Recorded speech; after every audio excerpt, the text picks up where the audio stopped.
Hello दोस्तों, M classes पर आपका स्वागत है। जैसा कि इससे पहले मैंने एक वीडियो अपलोड किया है सिंप्लीफिकेशन का। उस सिंप्लीफिकेशन में एक फ्रैक्शन वैल्यू बताई थी जिसमें 12.5% की फ्रैक्शन वैल्यू 1/8 होती है, और एक क्वेश्चन उसमें करवाया था 33.5% जिसकी फ्रैक्शन वैल्यू मैंने 1/3 लिखवाई थी। उस फ्रैक्शन वैल्यू कहाँ से आती है, कैसे आती है और किस तरीके से बनी है, उसको आज अपन डिस्कस करने वाले हैं। कुछ फ्रैक्शन वैल्यूज अपन याद करने वाले हैं, प्रतिशत के फ्रैक्शन वैल्यूज अपन याद करने वाले हैं। या फ्रैक्शन वैल्यू मैं पहले लिख सकता हूँ, बाद में उसकी प्रतिशत वैल्यू भी लिख सकता हूँ। तो प्रतिशत का मतलब क्या होता है? प्रतिशत का मतलब परसेंटेज। परसेंटेज मतलब इस परसेंटेज को सोल्यूशन करने पर आता है बटे में 100। क्या आता है? बटे में 100। अगर मैं 100% लिखूँ, इसका मतलब है 100/100। इसकी फ्रैक्शन वैल्यू आ गई 1। इसकी फ्रैक्शन वैल्यू इसको हल करने पर जो आया वो क्या आया? 1। मतलब इसकी जो फ्रैक्शन वैल्यू हुई वो हुई 1। इसी तरीके से बहुत सारी फ्रैक्शन वैल्यूज होती हैं, उन फ्रैक्शन वैल्यूज को अपन याद करेंगे।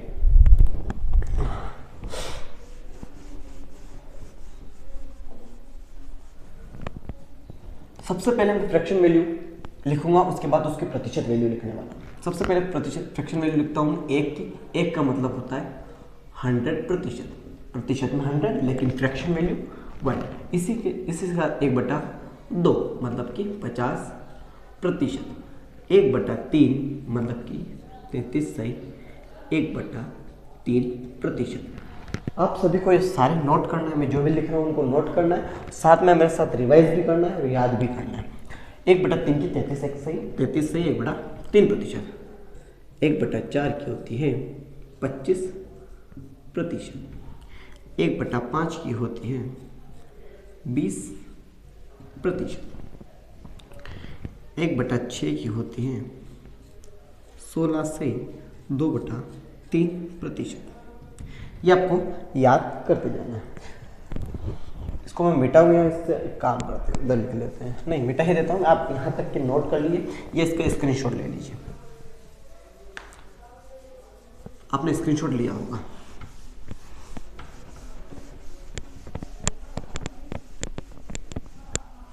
इससे आगे की 1/5 तक मैंने लिख दी थी, 1/6 तक मैंने लिख दी थी, 1/7 की लिखते हैं।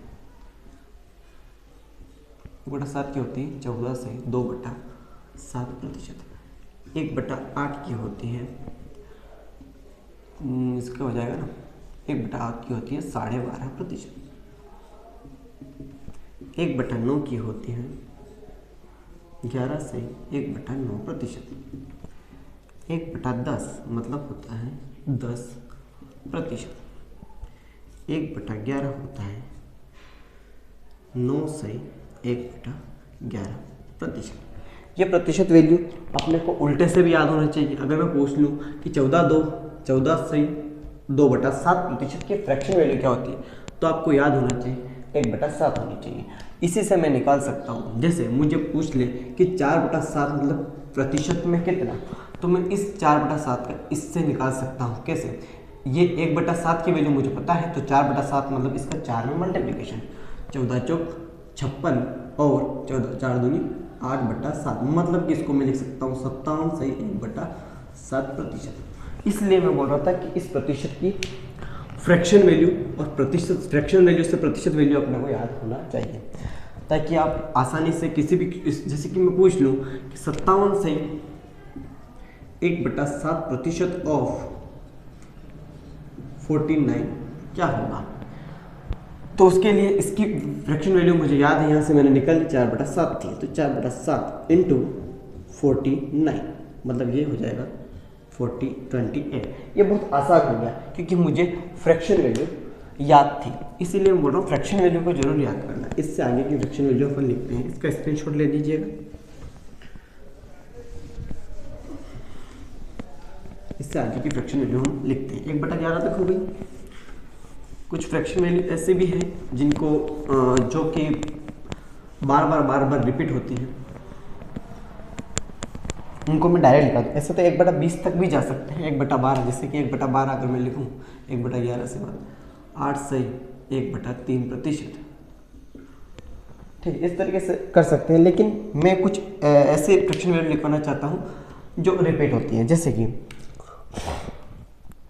सबसे पहले लिखिए आप 2/3, 2/3 मतलब होता है 66 से 2/3%।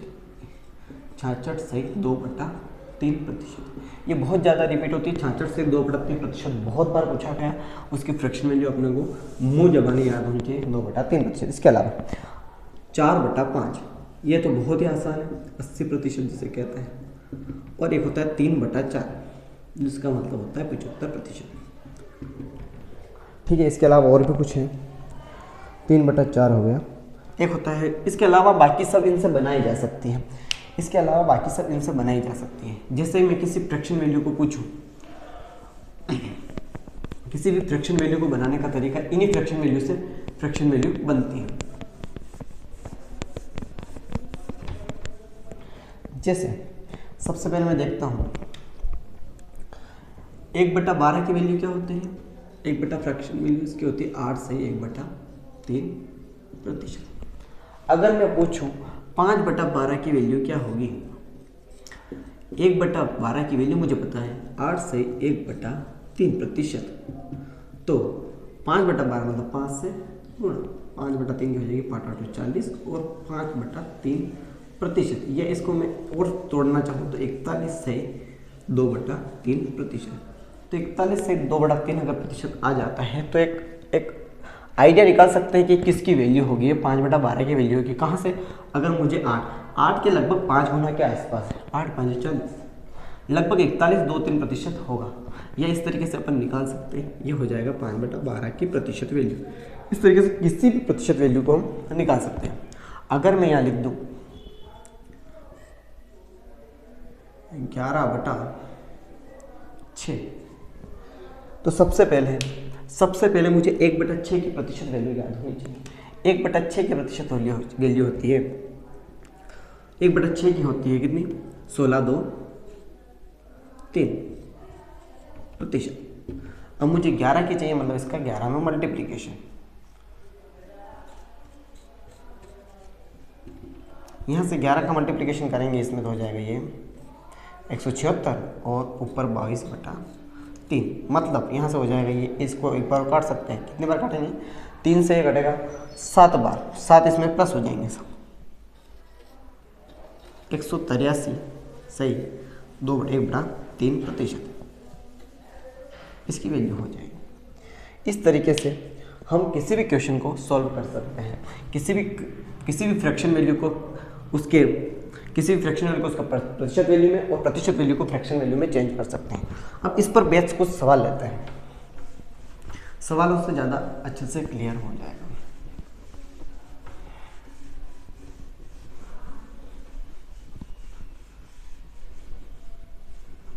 ये तो था फ्रैक्शन वैल्यू से प्रतिशत वैल्यू।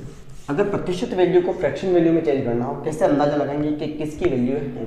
तो सबसे पहले एक उदाहरण लेते हैं। 157 सही 1/7%।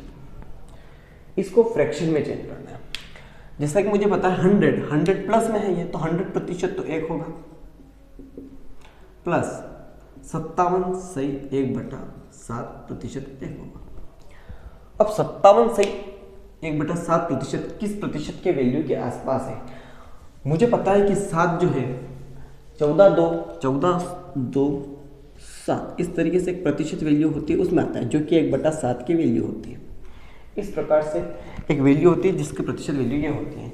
और 14 से लगभग 14 चौक 56 मतलब 4 गुना ये है। 4 गुना अगर इसका करेंगे तो शायद यही आ जाए। करके देखते हैं। 14 चौक 56, 4 दूनी 8/7 मतलब कि 57 सही 1/7%। 57 से 7% वैल्यू क्या यहाँ से क्या हो गई? 4 गुना मतलब 4/7 की वैल्यू 56 से 8/7 वैल्यू हो गई। तो यहाँ से वैल्यू निकली ये हो गई 4/7 की वैल्यू। 100% वैल्यू होती है 1, मतलब ये हो जाएगा 7 और 4 11/7 इसकी फ्रैक्शन वैल्यू हो जाएगी। ये भिन्न बनेगी, तो इसकी वैल्यू भिन्न में क्या होगी? 11/7। अगर ऐसा एक सवाल आ जाए 157 से 1/7%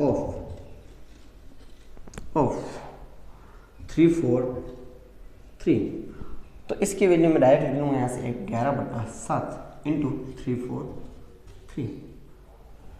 तो यहाँ से हो जाएगा 7 चौक 28, 7 9 63, 9 और 9 4 13 539, इस तरीके से इसका मल्टीप्लिकेशन पर एक वैल्यू। तो किसी भी प्रतिशत वैल्यू की फ्रैक्शन वैल्यू निकालना और फ्रैक्शन वैल्यू से प्रतिशत वैल्यू निकालना आपको शायद आई थिंक मुझे लगता है कि आ गया होगा, और इसका यूज़ भी किस तरीके से होता है ये भी आपको पता लग गई होगी। तो आज की क्लास यही रखते हैं। अभी तक आप इस चैनल पर अगर नए हैं तो सब्सक्राइब जरूर कर लेना, और साथ ही इसको सब्सक्राइब करने के साथ साथ इसको शेयर जरूर करना। ठीक है, थैंक यू, धन्यवाद।